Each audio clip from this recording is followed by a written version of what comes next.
Bismillahirrahmanirrahim.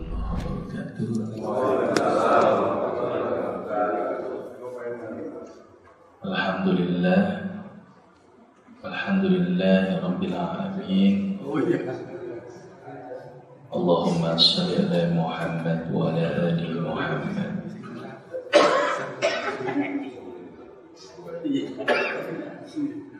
Kita bersyukur kepada Allah karena pada pagi hari ini begitu banyak nikmat yang diberikan Allah kepada kita. Nikmat iman, nikmat Islam, dan juga nikmat sehat. Beberapa waktu yang lalu saya pernah kedatangan seorang pasien yang kaya raya. Saya pantang jangan makan ini, saya larang jangan pergi ke sana ke sini. Sampai akhirnya dia komentar, ternyata banyak duit tidak memberikan solusi kita bahagia. Saya bisa makan ini, tetapi makan sedikit aja saya sesek. Saya bisa pergi kemana-mana, tapi pergi ke sana sedikit sesek. Untuk apa banyak duit? Makan gak bisa, pergi gak bisa. Ternyata ada satu nikmat yang kadang-kadang kita lupakan, yaitu nikmat sehat. Sehat masalah yang sepele, tapi sering kita lupakan. Mudah-mudahan pada pagi hari ini kita termasuk hamba Allah yang pandai mensyukuri nikmat. Salah satunya adalah nikmat sehat. Karena hari ini kita bisa belajar mengkaji ilmu Allah. Salawat serta salam kita sampaikan pada junjungan kita Rasulullah SAW dan juga para keluarga, para sahabat, para tabi'in dan juga pengikutnya. Baik, gimana kabarnya Bapak Ibu semuanya? Saya lupa di sini tuh sampai mana ya. Kalau nggak salah kemarin saya sudah bicara hadis tentang senyum, kalau nggak salah ya. Baik, tidurnya Rasul sudah belum? Belum. Oke, saya lanjutkan. Ya, berarti senyum sudah. Berarti sudah senyum hari ini 20 kali sehari. Sudah ya. Karena kalau nggak senyum susah buang air besar nanti ya. Baik, senyum sudah.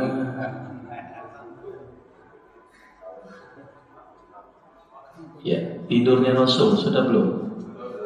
Baik, kita hari ini bicara masalah tidur. Saya sangat bangga dengan majelis ini. Ternyata suhunya penuh ya. Tempat saya satu baris saja belum ada, itu ya. Hebat berarti di sini. Mudah-mudahan di sini orang yang paling kaya raya sedunia ini. Amin. Baik. Tidurnya Rasul. Gimana tidurnya Rasul? Baik. Yang pasti merem dulu betul ya. Ada sebuah hadis cukup menarik. Hadis ini diriwayatkan oleh Ahmad, bahwa Allah itu tidak senang melihat hambanya yang tidur tengkur. Ya. Jadi saya tidak rekomendasi untuk tidur tengkur, apalagi terlentang. Itu bisa menyebabkan kematian. Telentang, telan obeng, telan kunci, mati ya. Jadi nggak boleh gitu. Sebaiknya toleransi saja ya. Baik. Tidur yang direkomendasikan berdasarkan beberapa hadis adalah di atas rusuk kananmu. Berarti miring ke kanan. Ternyata tidur miring ke kanan ini banyak manfaatnya. Pertama, dari aspek ekonomi saja itu sangat luar biasa. Ternyata tidur miring ke kanan itu satu kasur muat berlima. Jadi ngirit sebenarnya. Kalau telentang kan paling 2-3 habis ya. Benar ya, ngirit kan sepakat. Dari sisi kerapihan, rapi sekali loh Pak. Ya. Suami kanan, istri kanan, anak kanan, rapi. Jadi kerapian dimulai dari tempat tidur. Coba kalau suami kanan, istri kiri, anak nungging, aduh. Jadi memang diatur luar biasa. Dari tidur aja rapi, sholat rapi. Dan satu lagi kita kaji dari sisi kesehatan. Kita kaji semua. Tapi sebelumnya saya tes dulu nih sama Bapak di sini ya. Jantung letaknya di mana? Benar, di kiri. Bagus, alhamdulillah, pintar semuanya ya. Lambung letaknya di mana? Nah, kiri. Kayak tukang parkir aja. Ini bagaimana mau mengenal Allah kalau diri sendiri aja kita nggak kenal. Nanti ke depan dokter, Pak dokter, saya sakit lambung, kan nggak masuk akal. Tolong ini lambung aja nggak tahu gitu, masa di kanan lambung? Lambung itu letaknya di sini Pak, kiri. Jadi kalau ke dokter, Pak dokter, saya sakit lambung, nah ini yang tepat. Sepakat ya, jangan kanan lagi ini, dirubah ya. Satu lagi terakhir, hati di mana letaknya?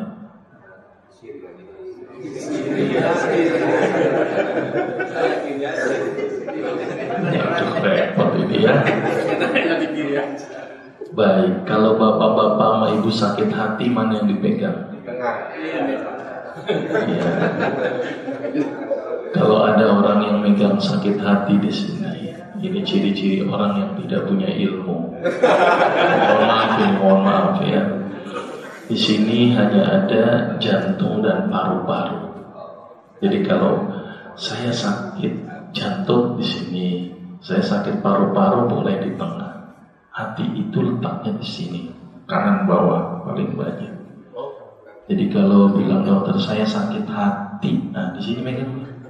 Ini ciri-ciri orang yang berilmu. Ini hati benar-benar hati ya, bukan hati yang lain. Sepakat ya? Mudah-mudahan sekarang menjadi orang yang berilmu. Mudah-mudahan ya.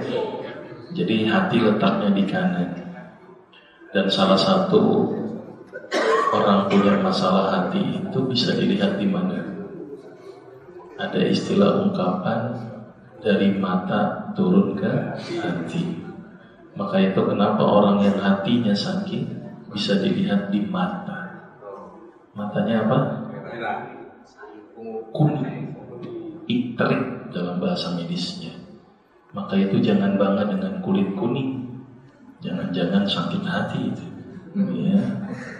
Berarti yang paling aman kulit apa dong? Hitam, gagal ginjal Pak. Itu parah lagi. Putih, anemia. Itu lagi kan? Sawo matang lah, asal jangan sawo busuk ya. Baik, oke, saya terangkan dari sisi kesehatan. Jantung letaknya di kiri, lambung di bawah, hati di kanan. Ternyata jantung dalam memompa makanannya, memompa darahnya untuk menyalurkan makanan dan oksigen. Otak itu hanya kebagian 20% dari total distribusi. Mana yang paling banyak yang dipompa darahnya oleh jantung, yang searah dengan gravitasi dan dekat dengan jantung. Berarti kalau jantung pompa darah, paling banyak ke arah mana? Ke bawah. Yang mana paling dekat dengan jantung? Perut. Dekat banget ini. Bawah, dekat dengan jantung. Maka itu kenapa orang yang banyak makan, mana duluan yang gendut? Perut. Dan tolong jangan bangga dengan perut gendut. Tolong jangan bangga ini. Ada sebuah penelitian kebenaran di Amerika Serikat. Ternyata orang yang perutnya gendut umurnya tidak lebih dari 60 tahun. Jadi kalau sekarang perut gendut umur 59, siap-siap. Khawatir saya, ini penelitian loh ya, ini penelitian gitu ya. Jadi khawatir saja. Ya, karena memang distribusi jantung paling dekat di situ. Sedangkan otak gimana? Hanya 20%, bayangkan coba.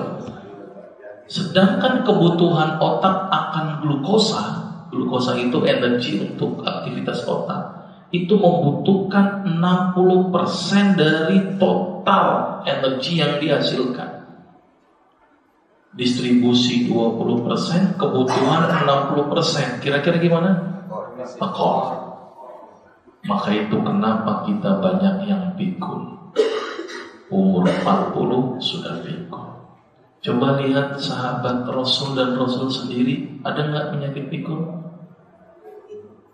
Ada nggak? Bisa dibayangkan nggak kalau sahabat itu pikun? Mungkin nggak akan ada hadis mungkin. Ya, Rasul ngomong apa ya? Lupa saya. Bahkan dalam meruntutkan perawi aja, perawi hadisnya saja, itu dilihat nih orang ini pikun atau tidak.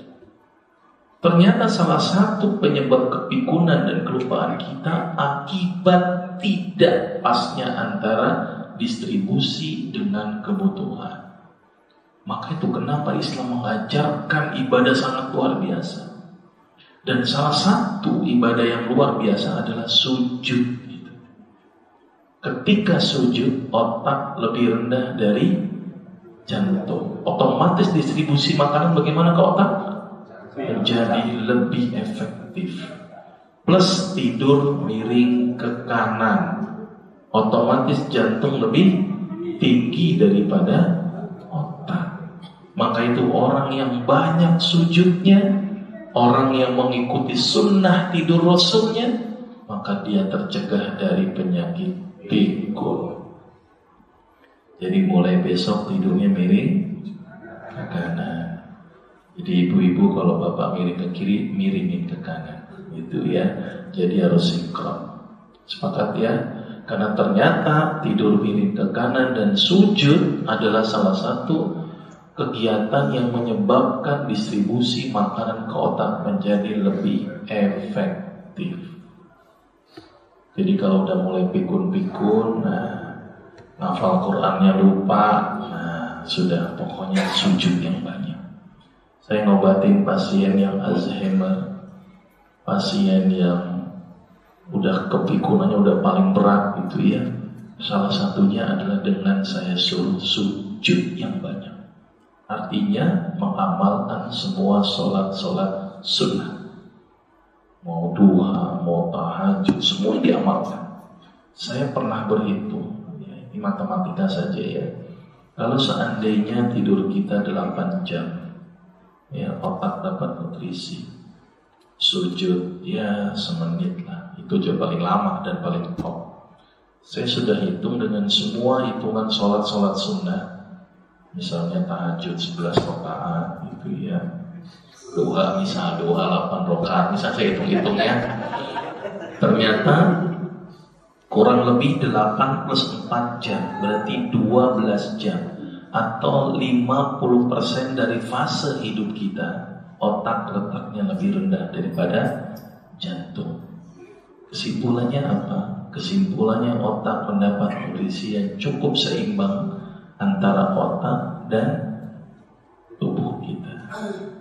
Jadi yang udah mulai gendut-gendut harus banyakin sujud. Mudah-mudahan gendutnya terbagi ke otak. Gitu ya. Jadi jangan gendut di bawah saja, tapi otaknya juga ya. Baik, sudah paham sampai sini manfaatnya?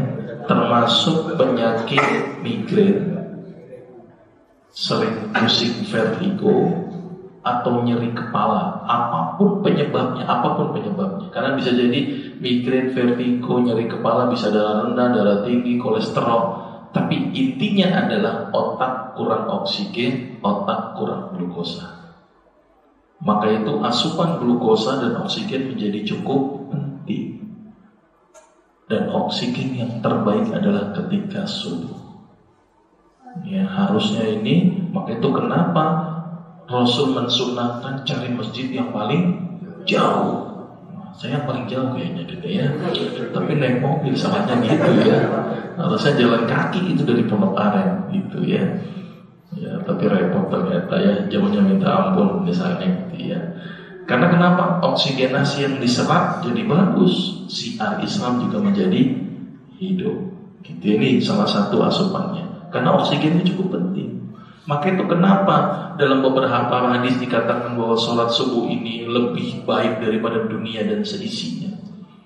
Ya, definisi kaya itu bukan berarti atau banyak kekayaan bukan berarti dari sisi materi saja. Menghirup oksigen saja itu luar biasa loh. Jantung kita bisa menyerap paru kita bisa menyerap oksigen. Saya punya pasien itu, dia tergantung oksigen. Satu hari menghabiskan uang 700.000. Itu berapa tahun yang lalu? Mungkin sekarang 1 jutaan kan. Sehari untuk oksigen. Berarti kalau dia 30 hari pakai oksigen berapa tuh habisnya? 30 juta, bayangin coba. Itu nggak terlalu sesak banget. Kalau sesak banget mungkin lebih. Gitu ya. Kasihan sebenarnya. Maka itu kita ini bersyukur loh Pak Bu. Kita ini dikasih sehat oleh Allah itu karena Allah sayang sama kita. Bisa dibayangkan gak kalau seandainya kita ini ngurusin tubuh kita? Maka itu sangat aneh kalau seandainya ada orang, oh saya sehat tuh gara-gara saya makannya dijaga, olahraganya bagus. Kita sehat karena Allah mengurus kita. Allah ngurusin kita ini ternyata. Coba kita contohin sederhana. Pernah nggak Bapak nyuruh jantung untuk berdetak? Ayo jantung detak, enggak kan? Atau pernah nggak nyuruh jantung berhenti berdetak? Ayo berhenti. Orang centil berhenti aja nih, misalnya begitu, nggak ada kan? Jantung otomatis berdetak. Pernah nggak Bapak bilang, ayo usus habis makan, nyuruh ususnya ayo pijit? Sungguh repot hidup kita kalau mikirin atau ngurusin diri kita saja. Lagi duduk gini, khusus ayo kerja. Misalnya kalau kita yang ngurus ya. Terus kemudian jantung, ayo jangan lupa, jangan berhenti. Ginjal, ayo produksi air. Lupa-lupa, tiba-tiba kita lupa. Jantung atau paru-paru nggak diurus. Kira-kira gimana? Mati kita. Sungguh repot hidup kita kalau ngurusin diri sendiri. Coba Bu, jantung diingetin ya. Lagi serius nih dengerin kajian, lupa napas, kan repot. Misalnya begitu ya. Jadi kita itu diurus tuh sama Allah ini. Semua organ di dalam tubuh kita ini dibikin suatu desain yang sangat luar biasa. Belum lagi kalau kita belajar sel ini, waduh luar biasa ini. Kebenaran, ya saya kan kuliah ngambilnya 2 Pak, bagian agama, ya satu lagi bagian medis. Kemudian saya meneliti dari 2 aspek ini. Ya, saya terinspirasi dengan banyak hadis-hadis atau Al-Quran yang belum tereksplorasi, dan itu sumber keilmuan yang sangat luar biasa. Nanti habis materi hadis saya akan bicara materi sel, apa itu sel, organ dan sebagainya. Ini hadis saja nggak selesai. Udah hadis dulu aja deh ya, takutnya menyimpang dari sini. Balik lagi ke laptop ya. Jadi tidur sebaiknya adalah tidur miring ke kanan dan tidak boleh terlalu tinggi. Jadi sejajar supaya tulang ini tulang lehernya tidak nepuk. Jadi pilih bantal yang sederhana. Bahkan Rasul ada dalam sebuah riwayat terdapat ceplakan tangannya di pipinya. Berarti kalau dihitung ketebalan bantal ya segini atau 2 lah, itu ya. Tapi kan kita nggak miskin-miskin banget ya, pasti punya bantal semua ya. Tapi Rasulullah luar biasa ya, sampai tidur pernah menyeplak tangannya gara-gara memang cukup dengan setebal ini leher kita sudah stabil. Lain kalau orang Jepang kan itu sampai dungak begini, nah ini bisa menyebabkan kerusakan di daerah leher, itu ya. Baik, terus kemudian timbul pertanyaan, kapan Rasul tidur dan kapan Rasul bangun? Kan begitu bicaranya. Dalam beberapa riwayat, Rasul itu tidur di awal malam, bangun di awal pagi, kecuali di bulan Ramadan. Rasul tidur larut malam, bangun awal pagi. Ada beberapa kisah seperti itu. Tapi juga ada hadis yang mengatakan dilarang bersenda gurau habis sholat isya. Artinya tidur yang terbaik itu sebaiknya adalah sehabis sholat isya sebenarnya. Hitungan saya itu sekitar jam 8 atau maksimal jam 9. Ini dari konversi saya. Kemudian bangun di sepertiga malam terakhir atau 2/3 malam. Berarti jatuhnya jam berapa? Jam 2, jam 3. Jadi kalau hitungan tidur jam 8, bangun jam 2, berapa jam? 6 jam, cukup. Tapi sekarang lain, tidurnya jam berapa Pak? Nah ini jadi masalah ini. Tontonan TV ditaruh yang paling bagus di jam segitu. Akibatnya orang terbuai dengan tontonan TV dengan sebagainya. Akibatnya tidur sampai larut malam. Akibatnya boro-boro tahajud, subuh aja kesiangan, kan begitu. Nah ini ketahuan nih tidurnya nggak larut malam. Karena kalau tidur jam 12 nggak mungkin bisa bangun sekarang, stres. Ya, kenapa Pak ini cukup penting? Orang yang melakukan aktivitas banyak di malam hari harus diwaspadai. Harus diwaspadai. Ini teori biologi sebenarnya. Ketika malam tumbuhan bagaimana? Baik. Ketika siang tumbuhan menghasilkan oksigen, mengambil CO2. Tetapi ketika malam tumbuhan malah mengambil oksigen. Maka itu kalau malam tidur di bawah pohon, nah itu beresiko. Karena oksigenasi menjadi tipis. Maka itu aktivitas yang terbaik ketika malam itu adalah tidur sebenarnya. Jangan dirubah malam jadi aktivitas, siang jadi tidur. Ini yang jadi permasalahan. Maka itu sangat tidak bagus olahraga malam hari. Saya ingatin ini. Karena sering banget tuh orang olahraga malam hari. Karena ternyata ketika malam hari dia olahraga, oksigen dalam kondisi yang sangat tipis, akibatnya terjadi perubahan energi secara anaerob. Apa itu anaerob? Tanpa oksigen, hasilnya dia menghasilkan pemecahan energi dan menghasilkan laktat dalam jumlah yang besar. Ketika laktat besar, apa yang terjadi? Ginjal siap-siap rusak. Dimulai dari sering pegel. Maka itu kenapa disunahkan berbekam sebulan sekali. Nanti kita kaji tentang bekam, apa manfaat bekam. Artinya saya tidak merekomendasikan olahraga malam hari. Bahkan kalau bisa berhubungan seksual pun juga jangan malam. Ya, kalau bisa ya. Yang terbaik itu adalah menjelang pagi. Ini aneh ini. Enggak Pak, habis tahajud sebentar dulu kan jam 2, jam 3 cukup lah tahajud ya kan. Terus jam 3 ke 4 kesempatan gitu kan. 4 mandi gitu kan. Terus baru ke masjid. Ideal sebenarnya. Karena pada saat itu hormon diproduksi dalam jumlah yang cukup bagus. Iya. Sudah kajian lewatin dulu ya. Lewat aja ya. Sudah nih tidur nih kebanyakan nanti nih. Sudah lewat dulu deh. Nih tidur dah lewat. Satu hadis lagi. Ya.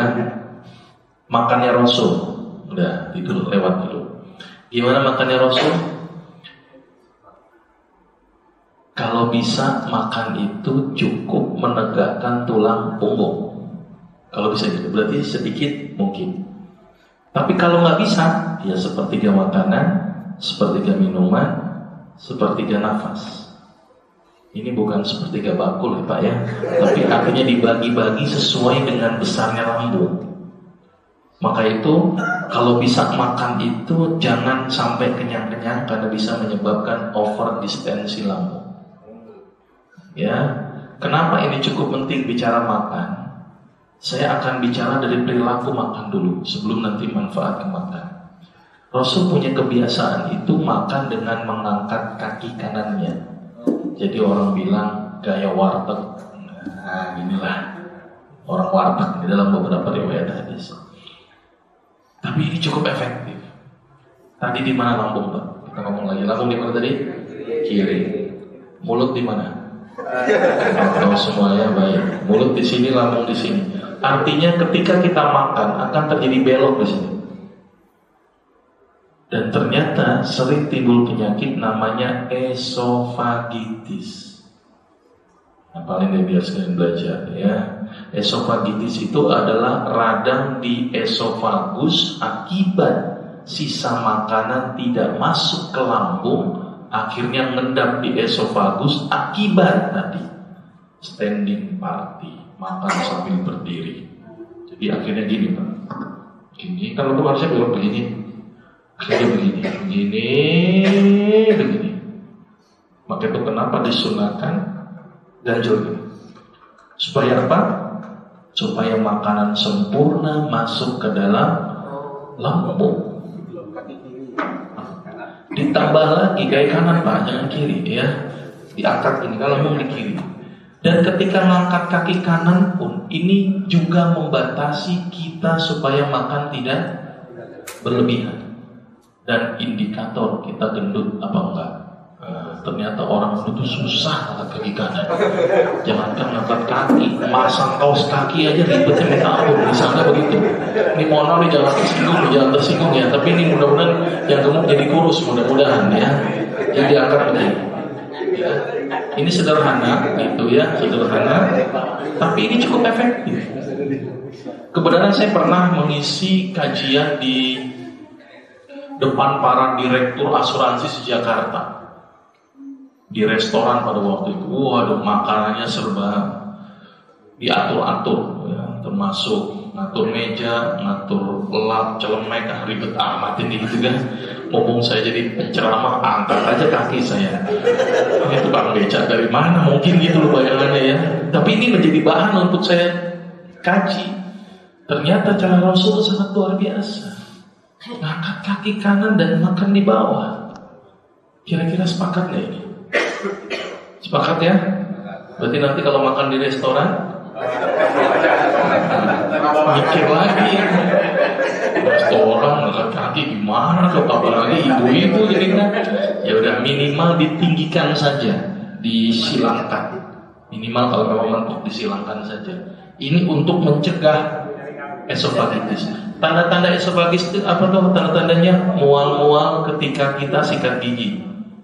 Itu tanda-tanda. Salah satu tandanya sikat gigi mual. Pagi-pagi mual karena terjadi peradangan di esofagus.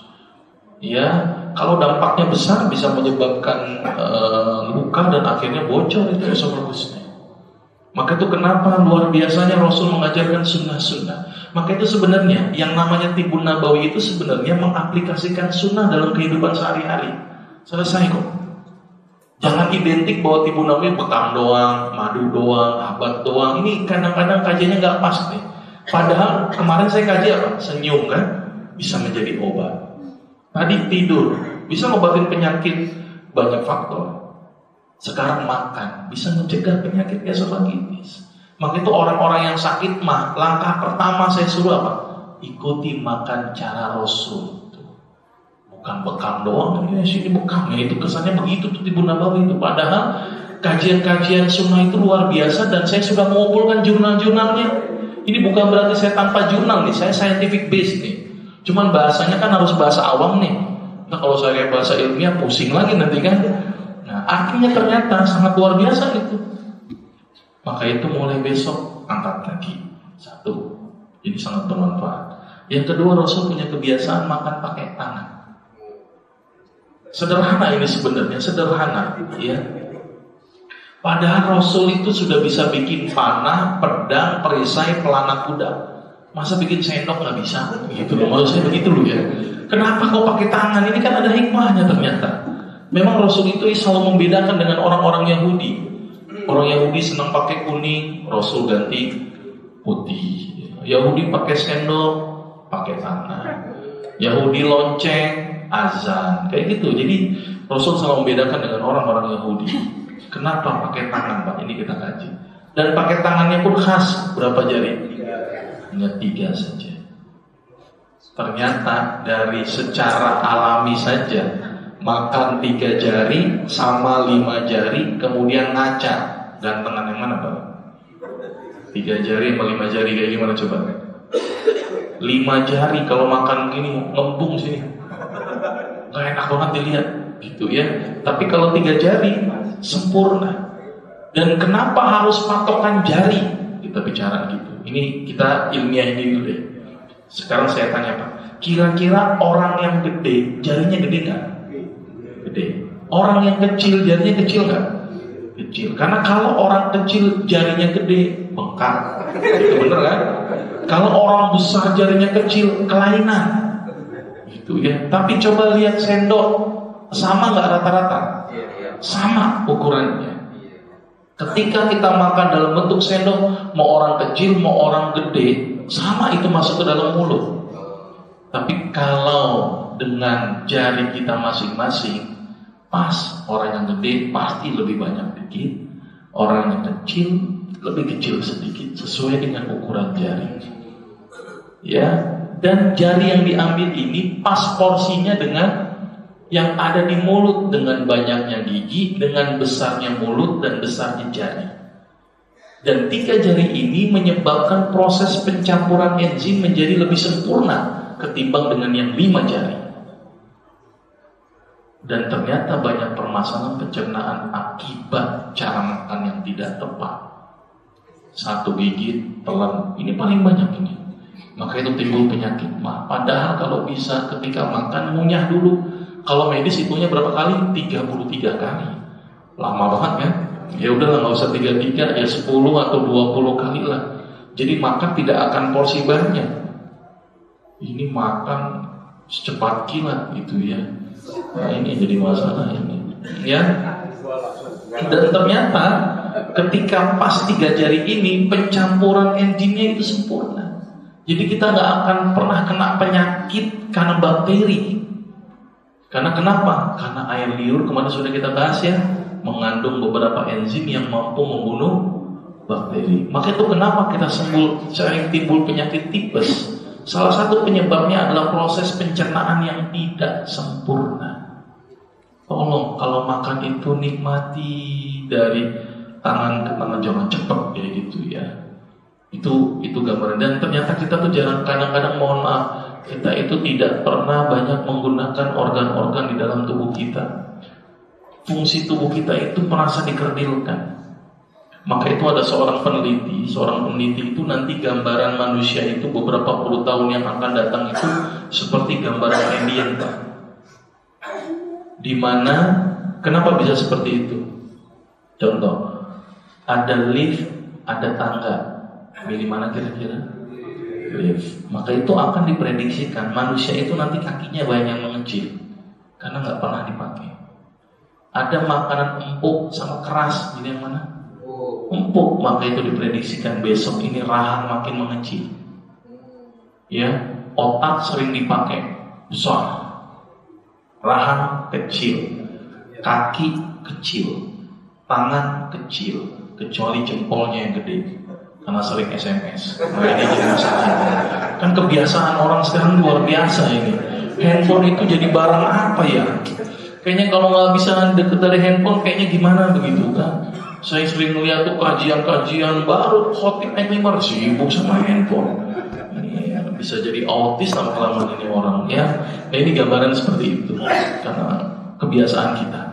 Nah maka itu Rasul mensunahkan makan menggunakan pakai tangan. Kemudian dikunyah ya agak sedikit lama.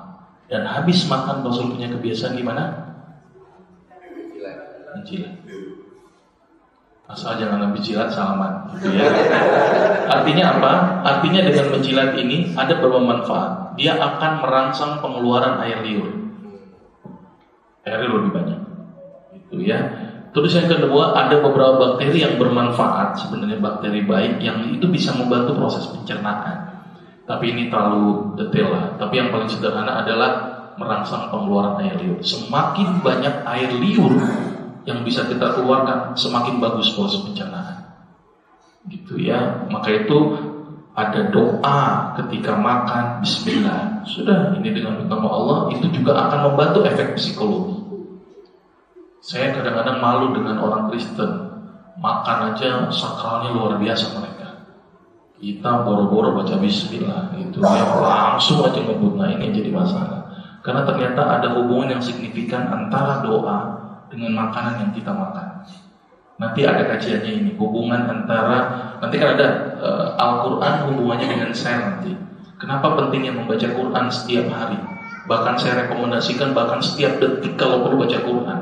Bahkan kalau perlu berzikir setiap detik. Ini penting sekali karena berhubungan dengan sel. Kenapa? Karena kebetulan saya meneliti tentang sel. Sel ini makhluk Allah yang luar biasa. Sel itu makhluk hidup, Bapak. Jadi di dalam tubuh kita itu banyak sekali makhluk hidup. Sampai saya bilang di dalam tubuh kita ini ada nyawa di dalam nyawa, sampai saya bilang seperti itu. Karena sel darah putih itu bisa bergerak sendiri tanpa ada perintah dengan kita, dan dia mengandung unsur hidup di sana, dan dia bisa mati dengan waktunya tertentu. Baik, ini kembali ke laptop, nanti menyimpang kemana-mana. Karena nanti belajar tingkat biomolekuler lebih luar biasa lagi. Terus kemudian ada sebuah hadis, salah satunya adalah ini: hindarilah perut kenyang karena dapat merusak agama, menimbulkan penyakit dan bikin malas ibadah. Saya belum tahu ini derajat hadisnya apakah sahih atau ini, tapi artinya ini sebagai salah satu bentuk bentuk amaliyah saja. Terus kemudian ini satu lagi yang cukup bagus: hancurkanlah makanmu dengan zikir dan sholat, serta jangan tidur setelah makan karena hatimu akan menjadi keras. Sederhana ini. Ternyata orang yang habis makan kemudian tidur itu menyebabkan peristaltik usus melambat. Ketika usus melambat, akibatnya adalah apa? Makanan yang ada di dalam usus akan difermentasi oleh bakteri yang ada dalam usus dalam waktu yang lama, sehingga menghasilkan senyawa skatol, indol, dan nitrit. Ini bengong ngerti nggak sih ini? Ngerti aja ya Pak ya, ini udah bahasa yang paling sederhana. Senyawa ini ternyata kalau diserap lagi oleh hati, hatinya rusak. Artinya rusak itu dicek kadar SGOT, SGPT-nya naik. Maka itu kenapa orang yang habis sahur pada waktu Ramadan kemarin, sahur, sholat subuh, tidur lagi, dalam beberapa periode dicek hatinya, ternyata SGOT, SGPT-nya naik. Maka itu dilarang sekali habis makan tidur. Maka itu kalau bisa makan yang terbaik jangan habis sholat isya, sebelum maghrib makan. Terakhir itu. Jadi ada spare sholat maghrib, sholat isya, udah dihancurkan itu makanannya. Karena hanya bertahan di lambung paling banter itu 4 jam. Itu pun kalau makanannya rendah, 4 jam itu. Tapi kalau tempe, tahu ya paling setengah jam selesai. Maka itu kalau bisa memang kita ini makan ya, coba ini tes dulu deh. Gigi kita ini kan paling mayoritas gigi apa? Gigi seri dan geraham. Gigi taring kita berapa? Oh 2, 4. Kurang kalau 2 ya. 4. Berarti kan apa fungsi gigi taring? Untuk daging. Maka itu kenapa buaya makannya daging mulu? Karena tidak ada gigi geraham. Pure, semuanya gigi taring semua. Maka itu buaya makannya daging. Kenapa kambing makannya rumput? Karena nggak ada gigi taringnya. Kalau kita gimana? Omnivora kan, ada taring, ada geraham. Tapi jumlah taring kita cuma 4. Berarti 4/32 berapa? 1/8. Harusnya jatah daging, ayam, ikan, telur itu cuma 1/8 bagian. Atau bahasa sederhananya seminggu sekali lah makan protein hewani. Selebihnya apa? Makan biji-bijian dan sayur. Harusnya kalau kita ngikutin gigi. Kita malah enggak. Stiknya banyak, daunnya hiasan doang, kentangnya udah. Timbullah penyakit. Karena penyakit itu ditimbulkan gara-gara kita yang tidak mengikuti sunnah sebenarnya. Ini yang jadi masalah sebenarnya. Jadi kalau sehat ya begitu, banyakin sayur, banyakin buah, banyakin biji-bijian, ketimbang ayam, daging, jeroan, telur. Apalagi ayam sama telur, aduh. Saya kok gimana ya? Bapak Ibu tahu nggak? Saya tuh pernah datang ke peternakan ayam. Aduh, kasihan banget itu ayam Pak. Udah dia disuntik berapa macam kan? Maka itu kenapa dia itu target sebuah produk peternak ayam itu 3 bulan harus panen. Apa yang dilakukan? Suntik, Pak. Suntikan hormon tumbuh, suntik antibiotik, suntik apapun. Plus satu yang paling saya khawatirkan, dia nggak boleh tidur. Wah, menderita banget Pak ayam itu ya. Jadi ada petugas khusus yang bangunin ayam. Wah ya, ini coba, astagfirullahaladzim, ini zolim banget ini ayam nih. Ya, jadi memang ada berapa jam dia bangunin supaya untuk makan dan dikasih hormon-hormon tertentu yang supaya rangsangan makannya muncul. Maka itu 3 bulan langsung panen. Dan ada hormon-hormon pertumbuhan yang memacu pertumbuhan cepat. Maka itu kalau banyak makanan ayam telur itu bisa dibayangin nggak Pak kira-kira masuk ke dalam tubuh kita. Maka itu kenapa sekarang penyakit angka kanker meningkat cukup signifikan gara-gara cara makan yang salah. Ya, ini cukup menjadi perhatian. Ya, ini minum sekali lagi. Rasul minum juga ada aturannya. 1, 2, stop. Jangan terus glek. Nah itu jadi masalah itu. Jadi ada aturannya. Dan satu lagi, Rasul melarang meniup makanan dan minuman yang panas. Jadi jangan ditiup-tiup itu. Ada beberapa hipotesa. Ini hipotesa saja. Ketika uap makanan muncul, maka itu kan senyawa H2O. Ya, keluar. Kemudian kita niup, yang keluar apa? CO2. H2O plus CO2 dengan suhu yang panas menghasilkan H2CO3. H2CO3 walaupun ini baru hipotesis ya, tapi masuk akal juga karena kan panas kondisi pada waktu itu sehingga timbullah reaksi. H2CO3 bahasa awamnya namanya asam karbonat. Asam karbonat ini masuk lagi ke dalam tubuh, menyebabkan kondisi asam meningkat. H2CO3 karbonat meningkat, asam karbonat meningkat, maka bisa menyebabkan terjadinya asidosis. Asidosis bisa menyebabkan kerusakan ginjal. Maka itu sebaiknya hindarkan meniup makanan dan minuman. Sabar, tunggu dingin, baru dimakan, baru diminum. Kira-kira seperti itu. Ini sudah jam 6 ya, takutnya saya lewatin waktu. Baik, mungkin ini dulu. Nanti pertemuan yang akan datang mungkin cara wudu, sunnah fitrah. Ini kajian ini banyak sebenarnya. Saya pengen bikin kayak semacam kajian kitab dari dari mulai berwudu terus kemudian berlanjut. Tapi kemarin sudah agak ngacak dikit, tapi nggak apa-apa. Saya agak sedikit ngacak-ngacak juga nggak apa-apa, gitu ya. Baik, mungkin itu yang bisa saya berikan. Nanti dilanjutkan pada pertemuan yang akan datang. Tolong ingatkan saya, pertemuan yang akan datang kita mengkaji wudu, pentingnya wudu, gitu ya, dari sisi medis, gitu ya. Saya bukan ustadz, ini cuma kajian medis saja. Saya hanya kebenaran memang kuliah di tafsir hadis sama kuliah di agama dan kedokteran. Saya mengumpulkan beberapa hadis gitu, kemudian saya informasikan, dan beberapa jurnal penelitian. Artinya hadis tapi ada penelitian dan ini tidak pernah diekspos. Saya juga bingung kenapa gitu loh, kok tidak pernah diekspos. Padahal kalau ini diekspos luar biasa. Bahkan besok tanggal 5 September itu di Masjid Pondok Indah saya mengadakan seminar. Seminar apa? Yang pertama, terapi sholat tahajud. Nanti ada pembicaranya Profesor Prof. Soleh. Yang kedua, kerokan.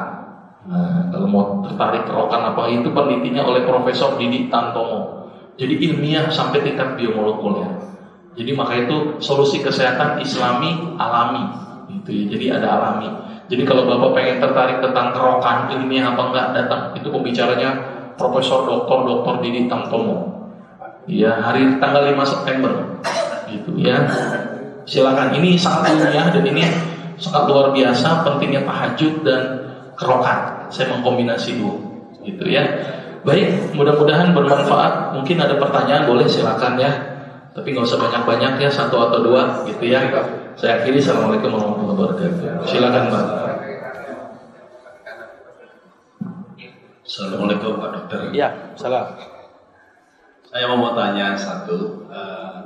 Apabila kita menjalankan sunnah Rasul dengan tidur miring ke kanan, tapi biasanya bantalnya itu lebih tinggi, itu pengaruhnya kayak apa, Dokter? Terima kasih.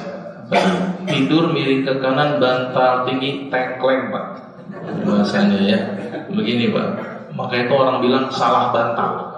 Bayangin bantal diam aja disalahin tuh kan, kasihan banget ya kan. Sebenarnya kita yang nggak tepat Pak. Udah miring ke kanan, bantalnya tinggi begini, udah bangun itu begini terus itu. Ya itu jadinya salah bantal orang bilang Pak. Kalau bahasa medisnya namanya muscle spasm. Jadi ketegangan otot akibat pola yang tidak tepat. Maka itu tidur itu nggak usah tinggi-tinggi Pak. Jadi cukup sebesar telapak tangan inilah bantalnya itu ya, nggak usah tinggi-tinggi. Artinya nih tulang servikal atau tulang lehernya harus lurus Pak. Nah, jadi jangan sampai timbul muscle spasm. Jadi spasme atau tegang di daerah otot akibat posisi yang salah. Jadi jangan gini-gini Pak. Nanti lama-lama juga nanti kalau begini nanti tulangnya jadi bengkok, akhirnya jepit. Yang saya takutkan apa? Sarafnya kejepit. Kalau sarafnya kejepit ini servikal ini kejepit, sudah lumpuh semuanya. Tangan lumpuh, kaki lumpuh, semuanya lumpuh. Itu waspada. Itu ya Pak ya.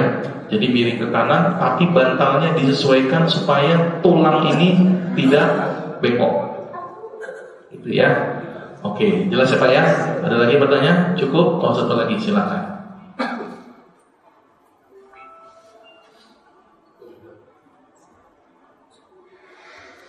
Assalamualaikum Pak. Waalaikumsalam. Mau tanya untuk yang esofagus gitu. Ya. Itu kalau misalkan sudah terjadi, cara penanganannya gimana? Baik. Esofagitis atau radang esofagus, maka peradangannya harus dihilangkan terlebih dahulu dan jangan sampai timbul berulang. Berarti langkah pertama kalau sudah terjadi esofagitis, makan tidak boleh sambil berdiri. Sudah itu diharamkan lah, gitu ya. Udah lupain itu sama diri. Yang kedua, selalu dimulai dengan ngangkat kaki dan ikuti semua tadi yang saya bilang cara Rasul. Kemudian rutinkan mengkonsumsi madu. Kenapa madu? Madu itu mengandung enzim yang ternyata bisa membunuh bakteri, mengandung beberapa enzim juga yang merangsang reepitelisasi jaringan. Saya tertarik dengan madu. Saya cukup tercengang sebenarnya. Ada seorang dokter di rumah sakit Sumber Waras, namanya Dokter Munandar. Dokter Munandar ini dokter bedah, tapi orang Kristen Pak. Dia meyakini madu sebagai obat. Habis operasi pasiennya, dia olesin madu untuk penutup lukanya. Dan itu dia lakukan dari tahun 97 sampai sekarang. Orang Kristen aja pakai madu Pak, dokter bedah. Kita umat Islam yang setiap hari baca Quran, dikatakan madu itu sifat, dan ada hadis yang mengatakan gunakanlah selalu dua macam obat, Al-Quran dan madu. Kita nggak pernah minum madu. Ini yang saya cukup aneh. Maka itu saya bikin gerakan nih, ganti gula, ganti sirup dengan madu, gerakan saya. Karena saya pengen mensosialisasikan madu dan masyarakat biar sehat. Karena bahaya gula pasir ini ngeri sekali Pak.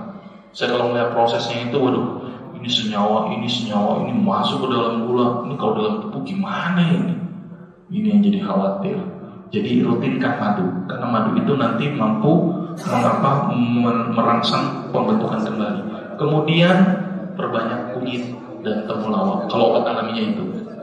Ya, maka itu kenapa senyawa bumbu dapur ini penting.